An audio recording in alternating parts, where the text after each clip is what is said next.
For the benefit of time, I will not go through all these particular points raised here, but when you go through them on your own, if something does not make sense, please get in touch. I'll be glad to discuss it further with you.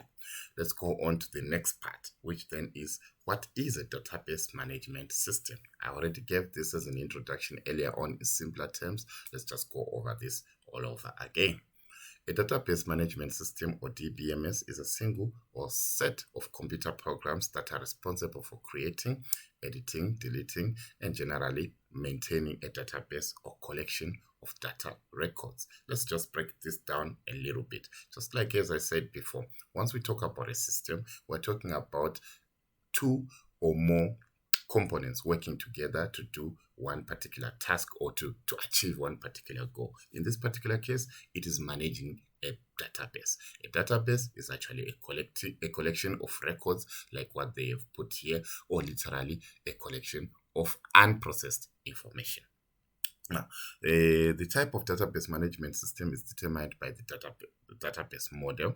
A database model is the manner in which the data collection is stored, managed, and administered. As I told you before, there are many different types of database management systems out there. The choice of those database management system depends on a lot of things. This could be the way you work, which is exactly what is being talked about here, how you collect your information. For example, you could actually have a database management system which is not computer based. If you remember back in the day, because I've realized a lot of our libraries now in South Africa have since updated. Now they use information technology in their management of the databases and the books and so forth. But long back, they used to just keep records in files and folders and so forth. And there were cards that you have to take home when you return. They return to the book and so forth. Though that was a way to maintain their databases. That was actually a physical way. There was no way they could do that with computers, because let's face it, back then computers were not so popular, if ever then.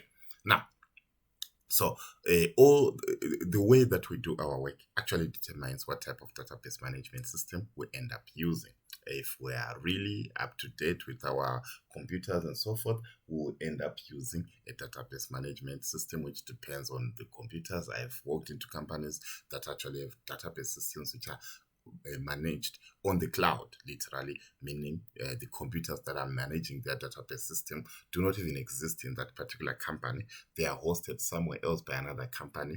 This makes it very possible for the people to work from home or to literally travel all over the world and never feel like they ever left their office. It has got its big advantages of that. You can easily work from anywhere in the world, and another big disadvantage in that if you don't have the internet, you are literally unable to do anything. So you can take it the way you want to take it. It then depends on the context, on what type of work you do. That's what then determines whether you would like to keep your database system offline, online, and so forth. Your budget also comes into play.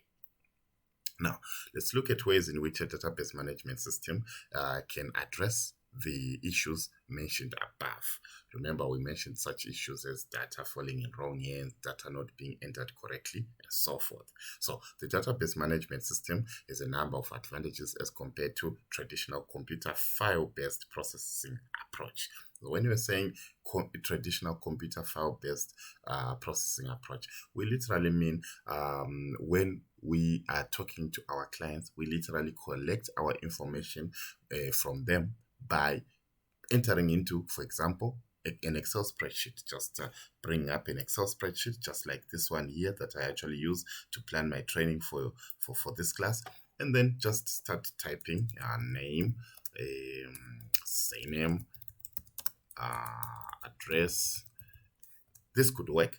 I could actually start entering the names of my clients and their address and so forth. But as you can see, this is also very intensive on me as a person who has to be collecting that information. And that might actually create a lot of problems, considering how skilled the person who's actually collecting this information, how patient the person who's collecting the information, and also even the person giving the information. Because when you walk into shops, I'm sure you've seen it a lot, when the shops try to sign us up for these little projects and stuff like that, it's never something that we walked in there for, and we are really in a rush to get back to work, to get back home, and so forth like that.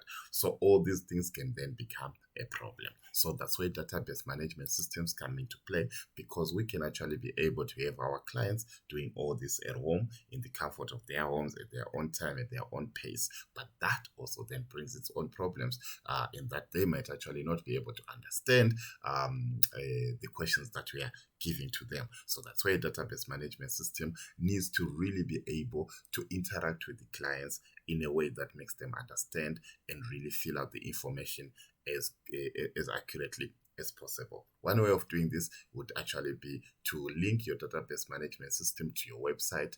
That way you can even describe to the clients exactly what they're supposed to put, where they're supposed to put it, put stars on things that they are not supposed to skip, give them hints on errors. For example, if they put their ID and then you realize that it's not 13 digits, put hints that really say your ID is not a 13-digit number, or your ID starts with this, which is wrong, stuff like that. All that can really help your clients to quickly understand how your system works, and also not to get frustrated too quickly.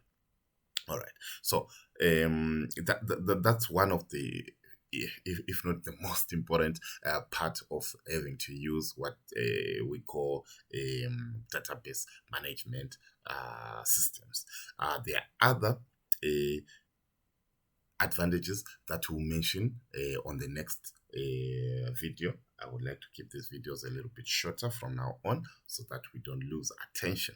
So from the next video, we'll be talking about the main advantages of using a database management system.